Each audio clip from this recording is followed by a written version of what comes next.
Kalau kita lihat minggu lalu, kita sudah melihat ya seperti apa sih gambaran laporan keuangan dan juga laporan keuangan konsolidasian milik perusahaan yang sudah TBK atau perusahaan yang sudah go public, ya, di mana di situ kita bisa melihat kesesuaian antara standar akuntansi dengan laporan keuangan. Nah, sekarang kita akan menyimak ya, memahami kembali bagaimana konsep tentang laporan keuangan.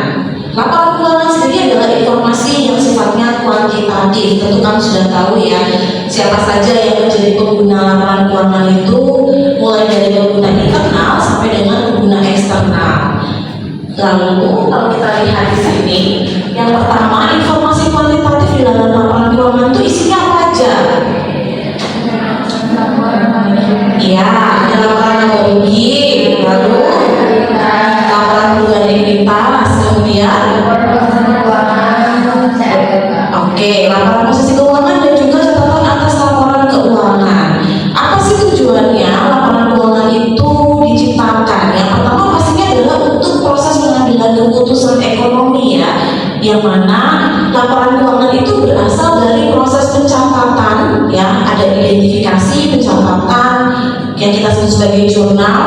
Tentunya kamu juga sudah terbiasa membuat jurnal ya, dengan membuat catatan debit kredit secara balance. Nah, berikutnya ada pengelompokan klasifikasi berdasarkan akun-akun, kemudian ada laporan dan juga penafsiran atau interpretasi. Nah, ketika kemarin kamu mendapatkan tugas membuat jurnal, di mana tugas tersebut isinya misalnya topiknya adalah menganalisis laporan keuangan.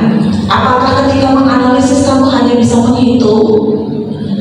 Kamu dituntut juga untuk apa? Ya, untuk mengetahui, untuk bisa menjelaskan atau kita sebut sebagai interpretasi dari hasil perhitungan analisa laporan keuangan.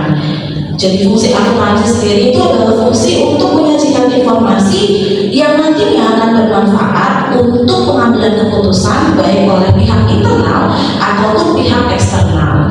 Nah, dari akuntansi sendiri kalau kita lihat nih konsep dasarnya, yang pertama adalah kesatuan akuntansi. Setiap perusahaan itu merupakan organisasi bisnis yang memang lengkap dengan laporan keuangan dan prosedur akuntansi. Makanya ada yang namanya prinsip going concern. Artinya apa? Ketika perusahaan itu berjalan, berlanjut, prosesnya masih berjalan, masih kegiatan operasionalnya masih ada, berarti akuntansi itu akan lengkap dengan perusahaan. Ya, di mana perusahaan itu adalah satu kesatuan yang berdiri sendiri dan terpisah ya dari kegiatan-kegiatan lainnya, termasuk pada urusan pribadi pemiliknya. Walaupun di dalam pos laporan keuangan itu ada yang namanya brief ya. Jadi brief itu adalah penarikan pribadi untuk kepentingan pemilik. Walaupun dia adalah ownernya, tetapi ketika ada penarikan oleh pemilik tetap saja harus kita catat karena akan mengurangi porsi modal atau porsi ekuitas dari si pemiliknya.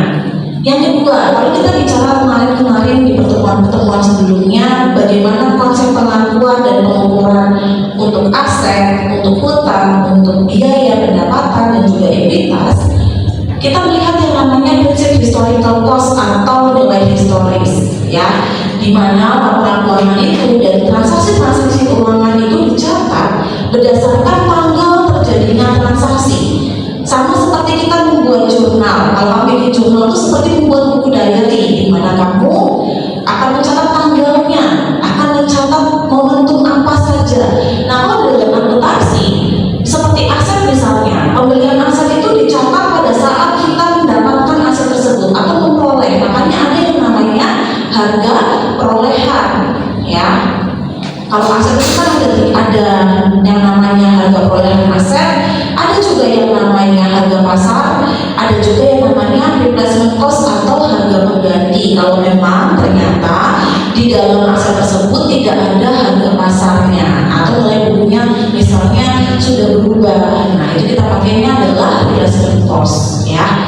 Jadi nggak harus melihat harga pasar ya, apalagi untuk aset-aset yang sifatnya itu tidak mudah ditemukan, misalnya barang-barang langka. Kayak contoh, kamu beli asetnya dalam bentuk mesin, tapi mesin itu keluaran Jepang, tapi yang udah lama gitu, dan tidak lagi keluar di pasaran, itu kan mau tidak mau investment cost. Nah pasti bisa seperti itu terjadi karena kadang-kadang orang kalau misalnya beli peralatan produksi mereka lebih rata-rata percaya dengan produk-produk luar ya yang kelihatannya lebih awet, terus kemudian kualitasnya sudah terbukti karena mereka biasanya untuk penggunaan mesin-mesin pabrik itu jangka panjang, bukan setiap tahun ganti karena harganya bisa sampai 3 digit ya, cukup mahal kalau kita klaimkan ke operasional, nanti akhirnya mengurangi pendapatan dan juga profit. Nah yang ketiga, dalam akuntansi itu di dalam laporan keuangan pencatatannya harus objektif, artinya harus didasarkan atas fakta. Berarti boleh nggak kalau misalnya kita memanipulasi tipis-tipis? Tidak boleh ya, karena dalam akuntansi semuanya harus transparan dan akuntabel supaya hasil pengambilan keputusan yang didasarkan pada laporan keuangan itu tidak menyesatkan. Meskipun secara keseluruhan nih laporan keuangan itu sesuai dengan standar akuntansi, tetapi isinya angkanya tidak sesuai. Bagaimana nanti hasil akhirnya? Akhirnya apa? Investor, kreditur pun bisa salah dalam mengambil keputusan dan berakibat kerugian bagi pihak-pihak yang menggunakan laporan keuangan. Nah, dalam akuntansi juga ada yang namanya prinsip going concern atau berkesinambungan ya, yang mana perusahaan itu ada masih perusahaan yang ketika bikin usaha itu pengen langsung bangkrut. Udahlah, setahun aja aku cuma uji coba ya, atau kayak orang lagi training kerja 3 bulan masa percobaan on job training ya, OJT ya. Bagaimana itu ya, pasti kan semua pengennya perusahaan itu jangka panjang, kalau perlu bisa diwariskan sampai ke anak cucu ya kan, sampai ke buyut, cicit, segala macam ya, biar kalau besar bukan jadi rintis tetapi jadi pewaris ya. Pasti harapannya seperti itu. Sama dengan perusahaan, mereka pasti ingin bahwa usahanya itu berkelanjutan dan tidak ingin perusahaannya dilikuidasi. Yang namanya likuidasi itu artinya perusahaan itu akan ditutup secara permanen karena apa? Aset-asetnya semuanya dijual-jualin untuk membayar hutang kepada pihak eksternal, hutang kepada pihak internal, baru bisa pembagian modal atau sisa-sisa modal ketika masih ada. Jadi kalau misalnya kenapa pemegang obligasi dengan pemegang saham itu lebih menguntungkan pemegang obligasi ini kalau misalnya pas likuidasi kelihatan. Karena apa? Kalau kamu punya obligasi perusahaan dan perusahaan itu akan ditutup permanen atau dilikuidasi, ketika kita memegang obligasi perusahaan itu kita masih mendapat pertanggungjawaban yang diprioritaskan. Karena ketika proses likuidasi itu pertama kita realisasi asetnya dulu. Masih ingat realisasi aset? Realisasi aset itu artinya kita merubah aset-aset non-kas menjadi kas. Misalnya kamu jual-jual asetnya, kemudian supaya asetnya liquid jadi kas itu bisa digunakan untuk bayar hutang, terutama pada perbankan atau kepada kreditur-kreditur dari pihak eksternal. Baru kita bisa bagi keuntungan atau sisa pendapatan atau sisa modalnya kepada pemegang saham atau ownernya ya.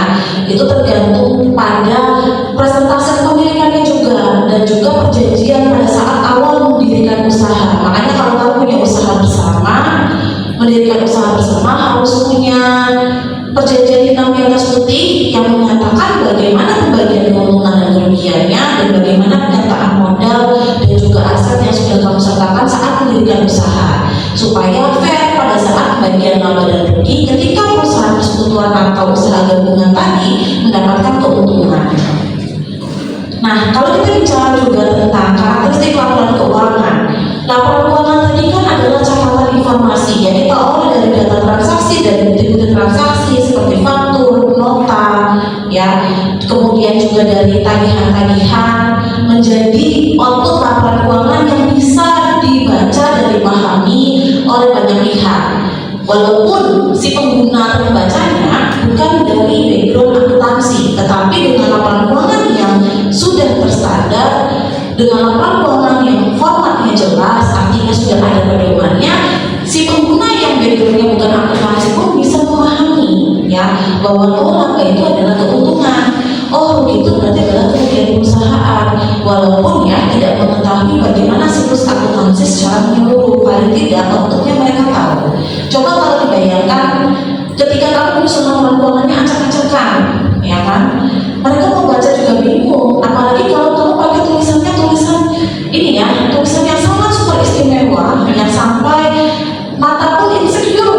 baca, ya kan? Aduh, mataku aja sampai nggak sanggup untuk baca ini, gitu kan? Terlalu berharga tulisan ini, ya kan? Saking indahnya, saking bagusnya, saking estetiknya, ya kan? Kadang-kadang kan sesuatu hal yang bersifat abstrak itu kan menjadi suatu hasil karya yang mahal. Lukisan tuh kalau abstrak tuh harga jualnya tinggi loh. Jangan cuma cuma coret-coretan begini aja gitu ya. Ternyata tuh ada nilai seninya untuk anak-anak atau orang-orang yang memang mencintai dunia seni. Nah, siapa tahu ya kalau tulisannya tadi terlalu berharga, penuh dengan seni menulis ya, gitu kan, sampai akhirnya dibaca pun sulit gitu. Bukan karena tulisannya kurang bagus, bukan, tapi karena ya tadi seni menulis orang tuh beda-beda ya. Kadang ada yang indah betul, benda-benda saking benda-bendanya bersambung, ya kan? A-nya nggak kebaca, I-nya nggak kebaca, gitu ya. Nah, kalau kita lihat sesuai dengan SAK, yang pertama standar akuntansi itu menyatakan bahwa norma itu harus dapat dipahami. Kegunaannya tadi, siapapun yang menjadi penggunanya, siapapun yang membaca akan memahami dengan mudah, supaya laporan keuangan tersebut tidak memberikan kesempatan orang lain untuk salah mengartikan ya, atau bisa menyesatkan tadi. Yang kedua adalah laporan keuangan itu harus relevan. Artinya apa? Isi yang ada pada laporan keuangan itu harus sesuai dengan apa yang ada di perusahaan. Artinya data-data keuangannya semuanya faktual atau berdasarkan pada fakta yang ada di lapangan. Yang ketiga, laporan keuangan harus andal, bisa digunakan untuk mengambil keputusan, dan laporan keuangan itu bisa dipercaya dan dapat dibandingkan. Kemarin sempat lihat ya, di laporan keuangan milik calon Korpan itu kan ada tahun 2025 dengan 2024. Karena di SAK ketentuannya adalah harus ada informasi komparatif dengan periode terdekat. Makanya kenapa setiap laporan keuangan yang kami lihat pasti ada 2 tahun pembanding ya, itu untuk memudahkan dan memang mengikuti kriteria yang diwajibkan oleh standar akuntansi keuangan. Nah, siapa saja yang menjadi pengguna informasi akuntansi? Kita coba spill dulu dari yang internal. Siapa coba internal? Pemilik perusahaan, lalu siapa lagi? Karyawan, terus apa lagi? Manajemen, lalu siapa lagi? Pengguna informasi internal tuh yang pasti utama tadi adalah pemilik ya, karena mereka sudah menginvestasikan modal, sumber daya manusia, mempercayakan semua faktor-faktor produksi untuk dikelola supaya bisa menghasilkan informasi yang bermanfaat. Tadi dari sisi internal. Kalau dari sisi eksternalnya, investor, kreditur, ya, siapa lagi? Pemerintah untuk perpajakan dan juga masyarakat umum ya, karena mereka juga butuh untuk menganalisis atau untuk investasi, trading dan sebagainya. Nah, pemakai internal tadi seperti yang kalian sebutkan sebelumnya, itu mulai dari pemimpin perusahaan. Dia butuh karena dia yang memberikan modal ya, faktor-faktor produksi dan SDM untuk dikelola oleh manajemen. Yang kedua, tentunya adalah direktur dan manajer keuangan untuk pengambilan keputusan misalnya mau ekspansi bisnis atau mau memproduksi produk baru atau mungkin membuka cabang di mana, itu juga butuh ya yang namanya laporan keuangan, termasuk juga direktur operasional dan pemasaran serta manajer dan supervisor produksi. Ini khususnya kalau perusahaan itu adalah perusahaan manufaktur, karena yang namanya produksi itu harus ada targetnya. Kalau kamu produksi yang berlebihan, nanti jadi over capacity, akhirnya jadi inefisiensi biaya ya.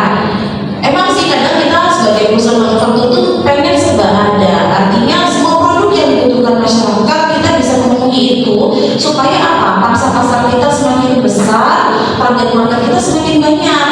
Tapi kalau misalnya kita terlalu banyak produksi, melakukan diversifikasi produk terlalu berlebihan juga, yang akhirnya produknya tidak laku di pasaran, malah jadinya waste product. Kalau waste product itu kan akhirnya menjadi biayanya terbuang atau sia-sia ya, akhirnya menjadi kerugian juga bagi perusahaan. Untuk eksternal tadi ada investor, ada karyawan, ada kreditur, ada juga pelanggan, pemerintah dan juga masyarakat. Seperti yang kita ketahui bersama, investor itu adalah penanam modal yang menginvestasikan kepercayaan modalnya supaya dikelola dengan baik dan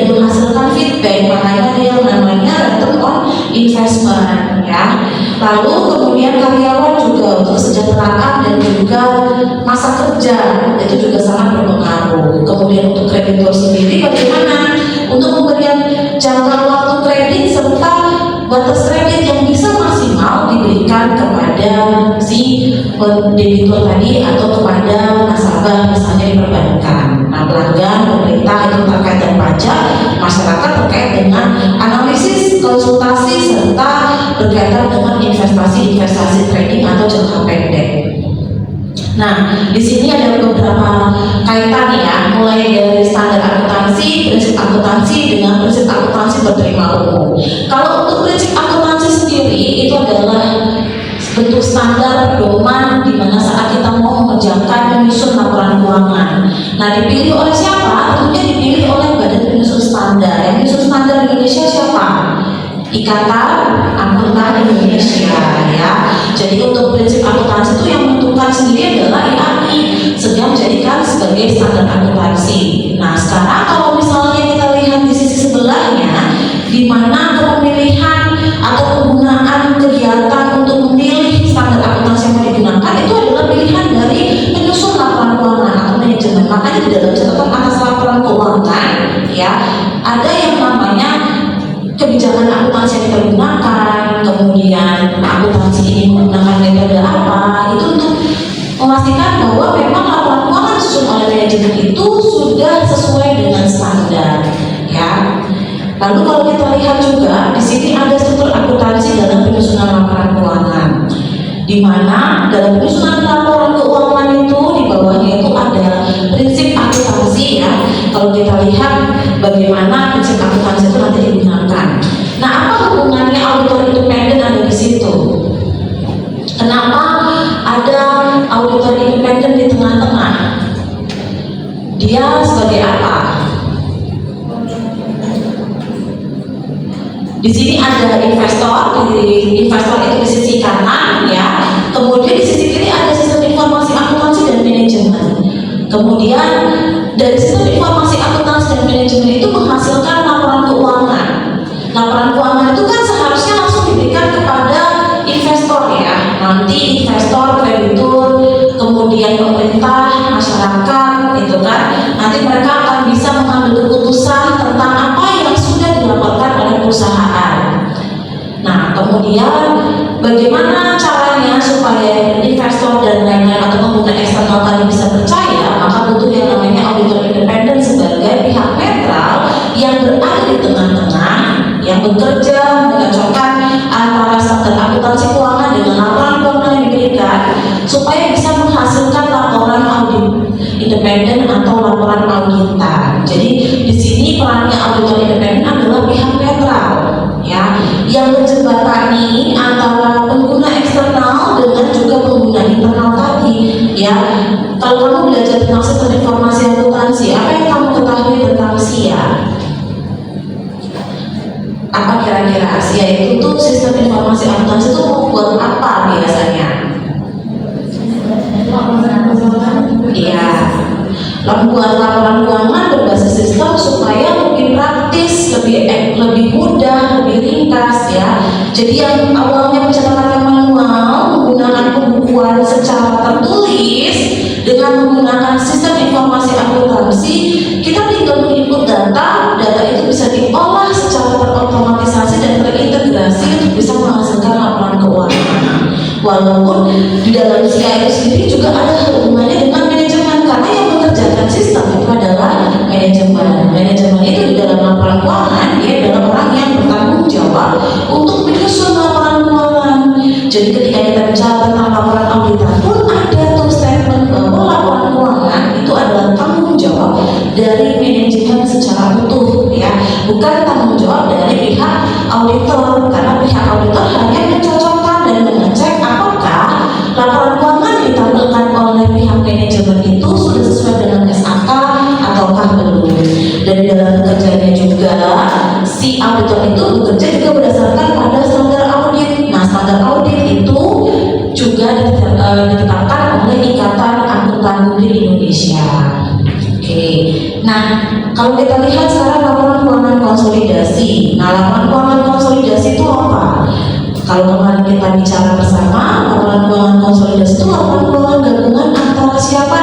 siapa? Antara perusahaan anak dengan perusahaan induk. Jadi kalau misalnya satu perusahaan yang punya beberapa cabang atau anak perusahaan, maka laporan keuangannya akan dikombinasikan ya. Di sini kita bisa lihat bahwa laporan konsolidasi itu laporan yang menggabungkan hasil dari perusahaan entitas pengendali. Nah, kalau perusahaan induk itu berarti namanya adalah entitas pengendali. Kalau perusahaan anak namanya adalah non-controlling interest atau yang dikendalikan ya. Seperti kamu di rumah punya orang tua. Orang tua itu kan suka mengatur ya, mengatur anak, mengendalikan anak supaya apa? Supaya anaknya masih dalam batasan wajar, supaya anaknya tidak melenceng keluar jalur seperti itu. Sama dengan konsep di perusahaan konsolidasi ini, perusahaan induk itu memiliki saham dalam jumlah besar di perusahaan anak, bisa sampai 90%, 99% ya. Akhirnya mereka punya hak untuk mengendalikan. Nah, perusahaan anak adalah perusahaan yang dikendalikan. Makanya laporan ini dalam perubahan gabungan antara induk perusahaan dengan anak perusahaan. Tujuannya apa? Tujuannya adalah memberikan gambaran secara keseluruhan bagaimana sih posisi keuangan antara perusahaan induk dengan perusahaan anak tadi. Nah, konsolidasi itu diharuskan jika satu perusahaan memiliki saham beredar, mayoritas saham beredar ya. Biasanya pemilikannya kalau sudah dikonsolidasi itu di angka 50 sampai dengan 100% pemilikan. Kalau kemarin kamu lihat punyanya Contopan di bagian entitas anak, di situ dia punya banyak sekali anak perusahaan dengan porsi kepemilikan 99,99% ya, yang sempurna ya. Kalau kita lihat dari itu pun ternyata nanti kita akan lihat juga bagaimana entitas anak di perusahaan itu supaya kamu juga ada gambaran. Oh, ternyata untuk menjadi seorang pengendali itu kita harus punya power. Powernya dari mana? Dari saham yang kita miliki. Kalau kamu sahamnya minoritas tidak bisa mengendalikan, ya kan? Atau hanya 10%, 20%, ya itu masih minoritas, jadi sulit untuk mengendalikan. Nah, kalau kita lihat apa kegunaannya, yang pasti adalah untuk memberikan informasi bagaimana sumber daya perusahaan dari hasil penggabungan tadi, dan juga memberikan informasi terbaru bagaimana tentang kondisi induk perusahaan dan juga entitas-entitas yang dikendalikan. Nah, ini kalau kita menganalisis akan terjadi kesulitan juga kalau kamu mau menganalisis kinerja keuangan secara keseluruhan, karena laporan keuangan ini sudah bukan laporan keuangan murni dari si perusahaan induk ya, tapi adalah laporan keuangan murni dari si perusahaan induk plus anak, dan anaknya juga pun sulit untuk kamu analisis. Karena apa? Karena di dalamnya sudah tergabung dengan anak yang lain atau dengan entitas induknya tadi ya. Oke, apa sih keterbatasannya? Nah, ini yang menjadi keterbatasan ya. Tadi kalau kita bicara tentang analisis, yang pertama adalah ketika induknya tadi keuangannya sedang kolaps atau kurang baik kinerjanya, bisa tuh disubsidi silang dengan anak perusahaan supaya induknya tetap kelihatan powerful, padahal anaknya yang mendorong. Atau bisa terbalik, anaknya dalam kondisi kinerja keuangan yang menurun tapi disuplai sama induk. Akhirnya kita jadi tidak bisa objektif nih dalam mengambil keputusan antara investasi perusahaan anak atau perusahaan induk, karena laporan keuangannya sudah digabung ya. Dan yang kedua, tidak semua saldo laba di tahanan konsolidasi itu tersedia untuk dividen induk perusahaan, begitu juga dengan asetnya. Jadi bingung juga asetnya itu milik induk atau milik anak gitu ya. Kemudian rasio keuangan berdasarkan laporan keuangan konsolidasi yang terbentuk tidak bisa mencerminkan ini tadi impactnya ke analisis laporan keuangan. Makanya kenapa ketika kamu mengambil laporan keuangan sebagai objek yang diteliti atau dianalisis, ibu prefer kamu ngambil yang perusahaan tunggal, artinya yang bukan konsolidasian, supaya hasilnya nanti bisa lebih akurat dan maksimal kalau kamu ingin menginvestasikan di perusahaan tersebut. Kemudian juga ada beberapa akun yang tidak seluruhnya bisa dibandingkan. Misalnya akun piutang antara perusahaan induk dengan anak, dan juga banyak informasi tambahan yang dibutuhkan untuk penyajian yang wajar. Makanya kalau laporan keuangan konsolidasi itu biasanya lebih tebal daripada yang perusahaan tunggal. Nah, ini kita bisa lihat juga proses konsolidasi bagaimana. Yang pastinya laporan keuangan, membuat penyesuaian, membuat yang namanya jurnal eliminasi. Lalu penyesuaian eliminasi itu akan sampai pada terkait dengan transaksi dan kepemilikan antar perusahaan. Misalnya aset lancar akan digabung semua total asetnya, hutang lancar digabung semua hutangnya, ya. Kemudian modalnya pun akan digabungkan semua kalau untuk aset-aset yang sejenis. Jadi kayak kamu membuat penjumlahan dan pengurangan itu sesuai dengan nama akunnya, ya. Jadi kalau asetnya berkurang ya tinggal dikurangi, asetnya bertambah ya tinggal ditambahkan semuanya. Itu yang membuat akhirnya sulit ketika kita membuat analisis. Nah, kenapa kita pelajari tentang struktur akuntansi tadi, hubungan antara standar akuntansi, antara pengguna, antara pengguna internal maupun eksternal dengan audit independen? Yang pertama adalah sebagai acuan ketika kita menyusun kurikulum. Kalau kamu di bidang pendidikan, ya, ada yang tertarik menjadi akademisi? Sejauh ini belum ada ya, sepertinya ya. Yang kedua adalah bisa digunakan sebagai pemilihan bidang profesi akuntansi dan juga kebutuhan auditor independen dan kaitannya serta tanggung jawab manajemen dalam menyusun statement atau laporan keuangan. Oke, itu dari sekian dari materi dari Ibu. Ada yang mau ditanyakan dulu? Sudah cukup?